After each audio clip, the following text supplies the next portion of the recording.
Egunon, martxoak 10 osteguna. Duela 500 urte, 1522ko martxoaren 10ean, Orreagako monasterioan lapurtu eta ura suntsitu zuten Gaztelaren aldeko soldaduek. Jaime Belza de Medrano kapitain nafarraren armadarengandik ihesi zihoazen soldadu espainiarrek eta beamondarrek Orreagan hartua zuten babes.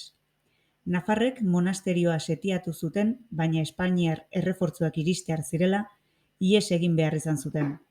Monasterioa uztean, gaztelarrek hain zaharra eta sinbolikoa zen abadia nafarra erabat suntsitu zuten barrutik. Nafarroa konkistatu zutenetik, gaztelarrek Nafarroako kleroa ere jomugan jarri zuten, eta beren erregimenaren aldekoak jarri zituzten ardura postuetan.